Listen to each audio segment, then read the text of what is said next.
Vamos lá, pessoal, fazer mais uma questão do PAIS UNB 2024, uma questão que trata de ciclos termodinâmicos.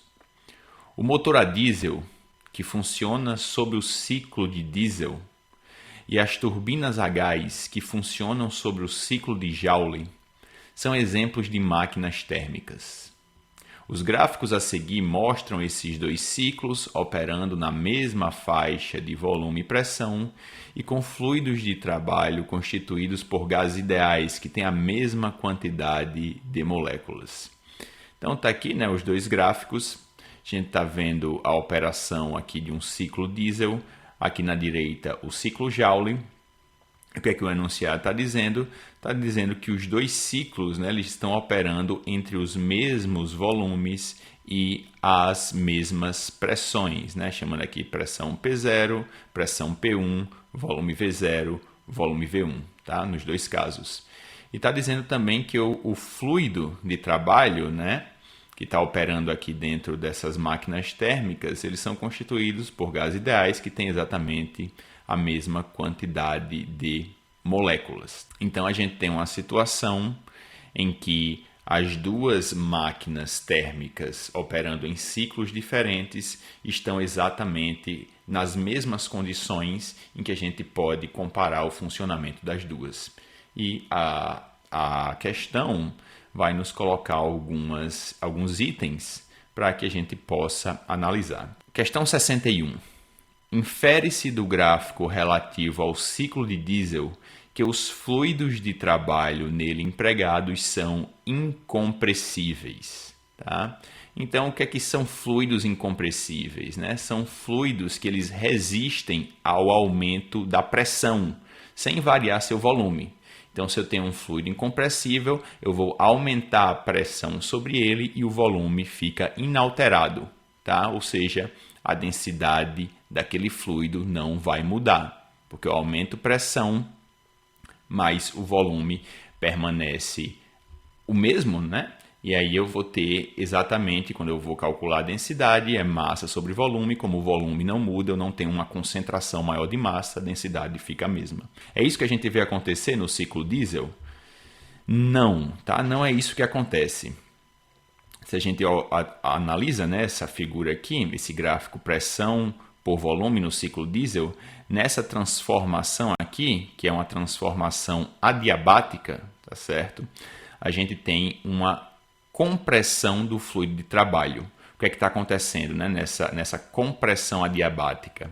O volume ele está diminuindo, né? Se você segue essa curva aqui, você vai ver que de A para B o volume diminuiu de V0 para V1, enquanto que a pressão aumentou de P0 para P1, tá certo? Então, eu estou submetendo esse fluido de trabalho, né? Esse gás, a uma maior pressão e, como consequência, o que é que acontece? Eu tenho uma diminuição do volume. Então, com certeza, esse fluido de trabalho, esse gás, não é incompressível, tá certo? Como o item está dizendo.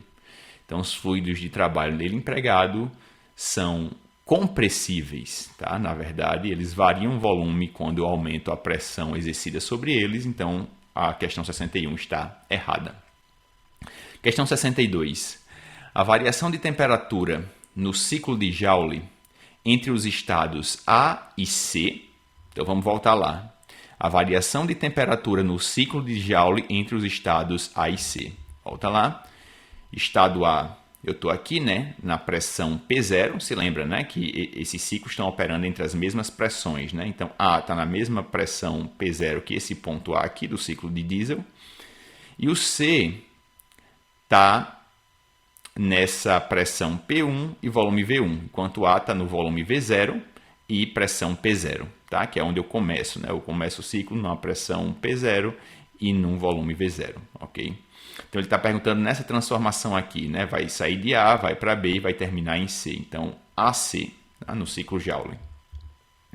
A variação de temperatura no ciclo de Joule entre os estados A e C é igual à variação de temperatura entre os estados A e B no ciclo de diesel.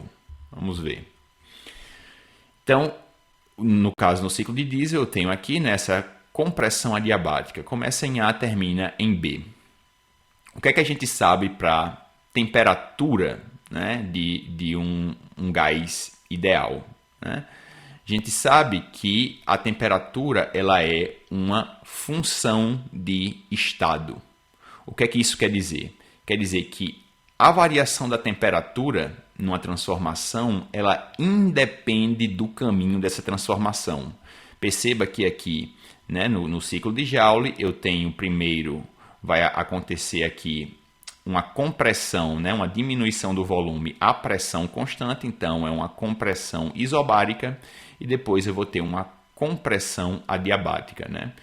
Então é diferente dessa transformação AB, que é logo, né, de início, né, toda essa transformação aqui, toda essa compressão entre o volume V0 e o volume V1 é uma compressão adiabática, né? Aqui tem um pequeno intervalo que é uma compressão isobárica.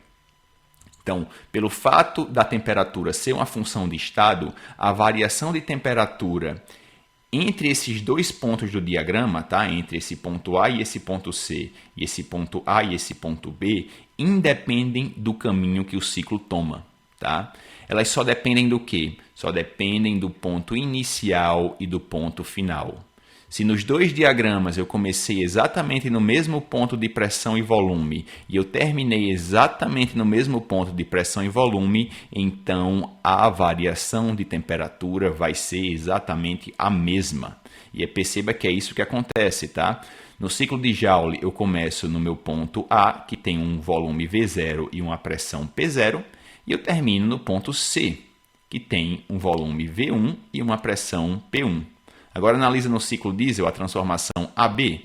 Eu começo exatamente no mesmo ponto do diagrama, volume V0 e pressão P0, e eu termino exatamente no mesmo ponto para o ciclo de Joule, volume V1, pressão P1, tá certo?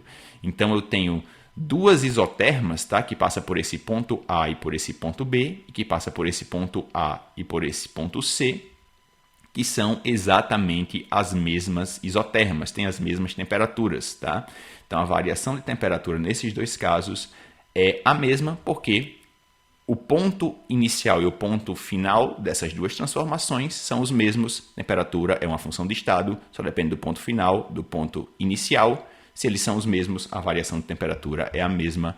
Alternativa 62, né? Item 62 está correto. Item 63. Os fluidos de trabalho dos ciclos de diesel e de Joule não podem ter a mesma constante adiabática. Então, para isso, a gente tem que relembrar quais são as equações de uma transformação adiabática, tá? Para uma transformação adiabática, né, eu tenho que esse produto aqui, tá? Pressão vezes volume elevado a gama, que é a constante adiabática, é um valor constante para uma mesma transformação adiabática, tá? Então, isso aqui é a pressão do gás e aqui é volume elevado a essa constante gama, chamada constante adiabática. Isso aqui, ao longo de uma adiabática, é um valor constante. Quem é essa constante adiabática? Também chamada de razão das capacidades térmicas, né, do fluido de trabalho, né? Nesse caso, um gás ideal. Então, essa constante adiabática ela é calculada como a razão entre a capacidade térmica do fluido de trabalho a pressão constante dividido pela capacidade térmica do fluido de trabalho a volume constante. Tá? Então, são valores que dependem do fluido de trabalho, né, do gás que está operando dentro dessas máquinas. E aí a questão está perguntando, né, os fluidos de trabalho dos dois ciclos, né, do ciclo diesel e de Joule, não podem ter a mesma constante adiabática. E aí como é que a gente vai ver isso, né? Analise o seguinte, o caso mais emblemático é se eu pego esse ponto aqui, né, que no ciclo de Joule é o ponto C, no ciclo diesel é o ponto B, né, que é o final dessa compressão adiabática. Tá? Perceba que tanto no ciclo de Joule como no ciclo diesel, eu tenho a minha compressão adiabática terminando nesse ponto que tem volume V1 e pressão P1. Tá? Nos dois casos, volume V1 e pressão P1. Sendo que, o que é que acontece? Né? Eu tenho que, para uma mesma transformação adiabática, eu tenho que aquela equação, né? Pressão vezes volume, deixa eu voltar, né? Pressão vezes volume elevado a gama tem que ser igual a um valor constante, tá certo? Então, se eu tenho duas transformações adiabáticas, tá? Que passam pelo mesmo ponto e elas não são a mesma transformação, como é que eu sei que elas não são a mesma transformação? Perceba que a curvatura, né, dessa transformação aqui é diferente da curvatura dessa. Tá? E perceba também que elas não passam pelo mesmo ponto. Né? Perceba que essa transformação adiabática aqui ela vai passar por esse ponto A, de pressão P0 e volume V0. Enquanto essa transformação aqui, adiabática, tá? Ela não vai passar por esse ponto. Ela passa por esse ponto aqui que tem pressão P0, mas tem um volume menor. Tá? Então, são duas curvas adiabáticas que passam primeiro pelo mesmo ponto, tá? Elas passam por um mesmo ponto, que é esse ponto V1, P1, mas elas não são a mesma curva, porque você dá para ver claramente que elas não passam pelos mesmos pontos. Então, com certeza, né, o que é que a gente sabe? A gente sabe que se uma curva adiabática ela passa por um ponto específico do diagrama pressão-volume, elas têm que ser exatamente a mesma curva, tá? Tem que ter exatamente a mesma constante gama, a mesma constante adiabática, tá? Como essas duas curvas elas passam pelo mesmo ponto, mas elas claramente não são a mesma, tá? Porque elas não têm todos os pontos iguais, né, ao longo dessa transformação aqui, né, dessa compressão adiabática nos dois ciclos, então com certeza eu posso afirmar que a constante adiabática a constante adiabática nos dois ciclos não pode ser a mesma, tá? Gama tem que ser diferente, o que quer dizer que os fluidos de trabalho são diferentes, né? Os fluidos de trabalho são diferentes e por isso essa razão do calor específico à pressão constante e calor específico a volume constante são diferentes. Então, item 63 também está correto. É isso por esse vídeo, pessoal. Espero que tenham entendido. Se gostou, dá o like no vídeo. Não se esquece de ativar o sininho para receber notificações de vídeos novos no canal. Também não se esquece de se inscrever e deixar comentários caso tenha alguma dúvida, alguma sugestão. E até a próxima!